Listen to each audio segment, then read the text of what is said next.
Okay, so this is one of the test reviews for Chapter 14. And the first question I'm looking at, so you can figure out which one of the reviews I'm talking about, is 4 sine of pi, that's x over 2. Let me rewrite that. Of x over 2. All right, so we want to just be able to produce a graph of this on an xy axis. Generically, we always go out 4 marks to the right and 4 marks to the left. We go up 1 mark, down 1 mark, but we need to be able to label these in order to produce our graph. So we need the amplitude, which is always the number in front of the trig function, but it's also always positive. So the amplitude would be 4. That tells me that the highest point would be 4, the lowest point would be -4. Now I need the period. The period for a sine or cosine is always 2 pi over b. b is the multiplier or coefficient of x. The issue with this problem is that it's x divided by 2. I need it to be a multiplication problem. So the question is, what do I multiply x by to get half of x? Well, that would be half. So half times x is the same thing as x over 2. So this is going to be 2 pi over 1/2. If I flip and times that by 2 over 1, I'm going to get 4 pi. That tells me what the 4th mark is. So I'm going to call this 4 pi. Half of that is the 2nd mark, which would be 2 pi. Half of that is the 1st mark, which would be 1 pi. And times by 3 gets 3 pi for the 3rd mark. Over here I can put the same marks, but negative. Okay. All I have left is to draw the actual curve. Now a sine wave traditionally starts at 0, 0, so that's where I'm going to start. Because it's positive, I'm going to go up first. If this had tended to be a -4 right there, if that 4 was negative, then I would go down first. But it's a sine, it's positive, so the first dot will go directly above the 1st mark at the amplitude. Then I'm back to the axis, then I go down to -4 directly below the 3 pi, and I'm back to 0. And I should be able to mimic that backwards. Okay, if you're not sure what that's going to look like, let's graph this side. And then just think about repeating that backwards. Okay, my next dot would be down here, then back to center, then up, and then there. And you should get the sense that it's a repetition. The left side is identical to the right side. Okay, question number 2 is a cosine wave. We have y equals negative cosine, whoops, got a little carried away there, of pi x. Got thinking too far ahead. All right. Well, the same grid works. I'm still going to go out 4 marks, and 4 marks, down 1, up 1. But I need to figure out what the amplitude is and what the period is. So the amplitude is always the number in the front. Well, this is -1, but remember, we always take the absolute value. So the amplitude is 1, and I'll put a 1 and a -1 on the y-axis. The next thing I need to look for is the period, which is always 2 pi over b. In this problem, b is the pi. So this would be 2 pi over pi, and the pi's cancel, leave me with just 2. So it makes this 2, this -2. Half of 2 is 1. That would be the 2nd mark. Half of 1 is 1/2. That would be the 1st mark. Times that by 3, you get 3 halves. And over here, if you're going to label them, it's just the same thing, but negative. Okay, so a cosine wave traditionally starts up here at 1. Okay, that's its traditional, or up at its amplitude. But because this cosine is negative, everything is upside down or backwards. So the first dot should actually go down here at -1. Again, if I'd started up here at +1, my next dot would be down here. Well, think about it, I'm just doing this in reverse. So the 3rd dot should be up here at 1, then back, to create this cosine wave. Now it's going to keep going, and so I'm going to follow it back to here, up, back, and down. And there's my cosine wave. Again, the labels are a big piece of it, and knowing whether you're upside down or not is also important. Number 3, we're on to the tangent, which is the weird one. It says 3y equals 2 tan of x. Now the 2 in front of the tangent does matter, but it just doesn't matter for the way that we produce these graphs. If we wanted a super detailed version, we would use that 2, but otherwise it doesn't matter. Tangents don't have an amplitude, but their period is only pi over b. It's important we realize that switch. Here, b is the number next to x, which there isn't one, so we imply that it's 1. So pi over 1 is just pi. So fourth mark out, calling that pi, and negative pi. Half of pi would be pi over 2. Half of that would be pi over 4. That times 3 is 3 pi over 4. And then we have negative pi over 4, negative pi over 2, negative 3 pi over 4. All right, the big key to understanding about tangent is that at the second mark, or in other words, halfway through the period, there's going to be a vertical asymptote. And that works to the left and the right, so we get both sides. Tangents cross through in the center, and if it's positive, it trends upward. If it's negative, it trends downward. Because this is positive 2 tangent, I know that I've got to trend upward. So I'm going to follow the asymptote, go through, and then trend upward along the other asymptote. I really want that second phase of the graph, and I just have to think about that what's happening here, okay? This asymptote should match this asymptote. So on the right of the asymptote, I should have it coming up, and it should be crossing through at pi. Same sort of thing over here, I'd have it doing what's on the right-hand side from 0. The thing is that I don't, this is a fine graph. I actually like to go out 2 more marks so that I can draw the other asymptote and finish the curve. Okay, I like it better that way. It's not required, but you do need to have a couple of phases worth. And again, that'll follow down. I like the fact that I can see the 3 repetitions just like you can with the sine and cosine instead of seeing a broken up graph. Okay. All right. 4, 5, and 6 are all about trig identities. And if these aren't written on your unit circle or you haven't memorized them, I honestly don't know how you'll solve them. So number 4 has the tan of x over the cotangent of x. Now, first thing I want you to understand, there's more than one way to do this. Okay? But one of the things I noticed is that tangent is equal to 1 over, or sorry, cotangent is equal to 1 over tangent. And I like that this has a tangent and that the top has a tangent. So I'm going to write this as the tangent over, instead of cotangent, 1 over tangent.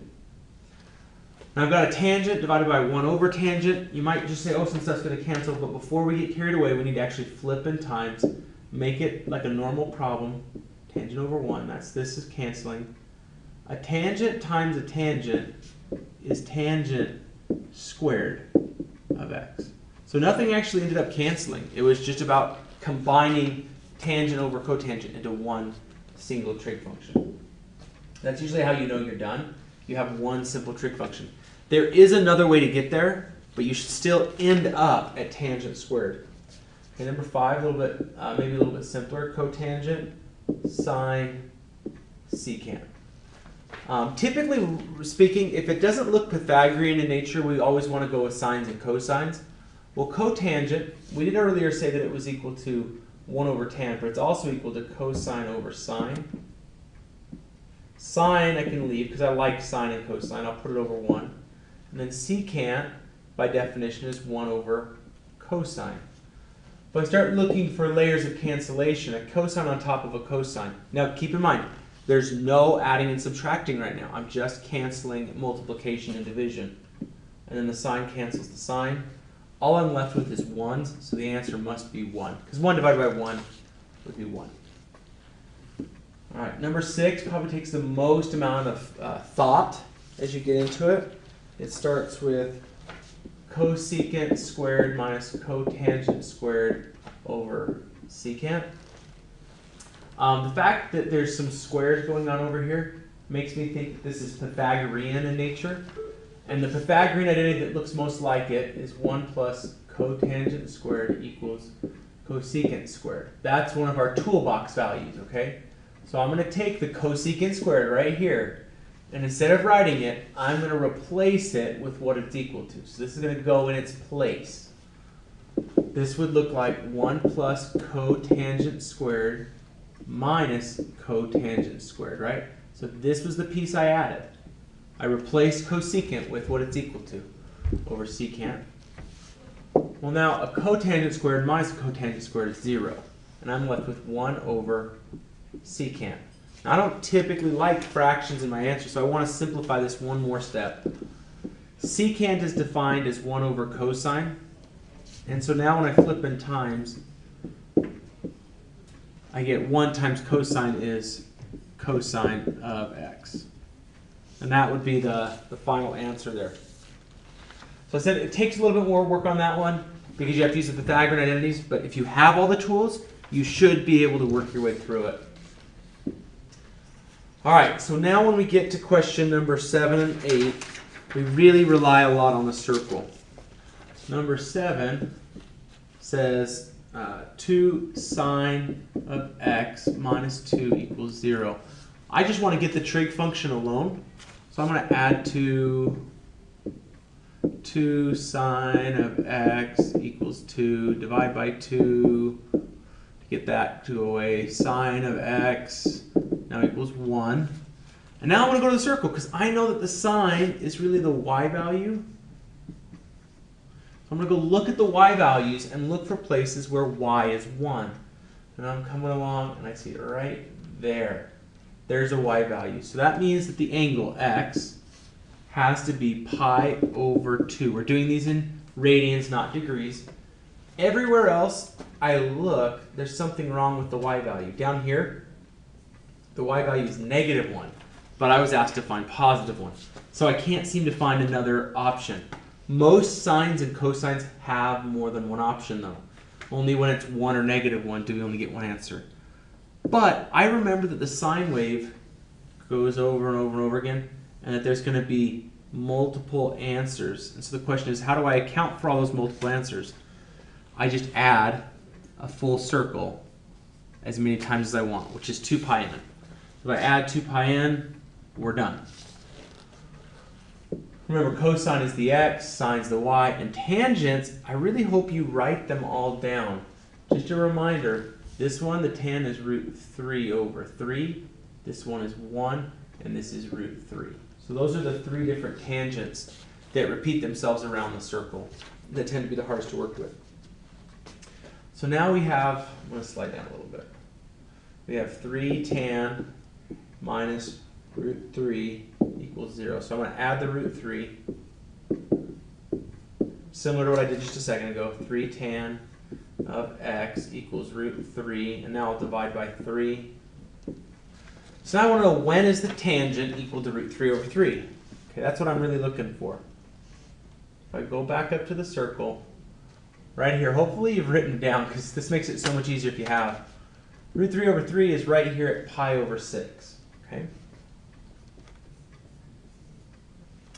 Now, there is another answer for this tangent. Okay.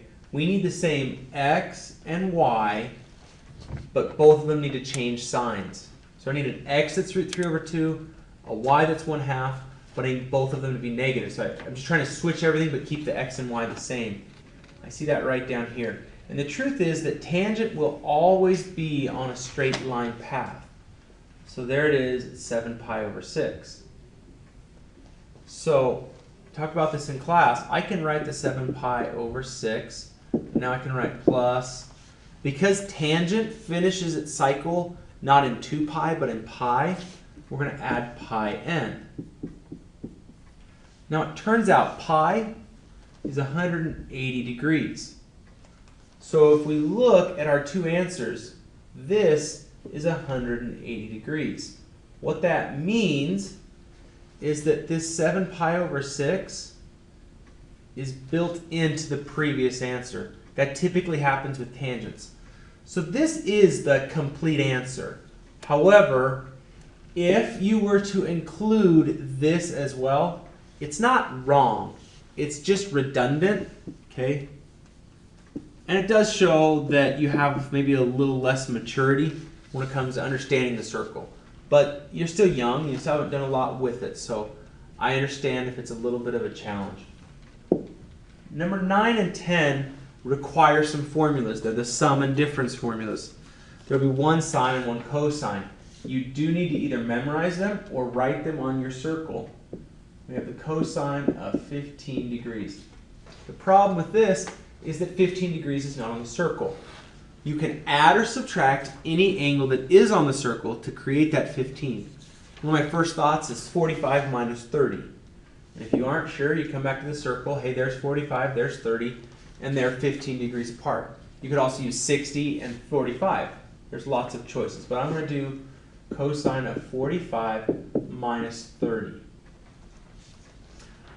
That's still equal to 15, so this makes it an achievable deal. So if I keep in mind the formula cosine of A plus or minus B equals cosine A cosine B minus or plus sine A sine B.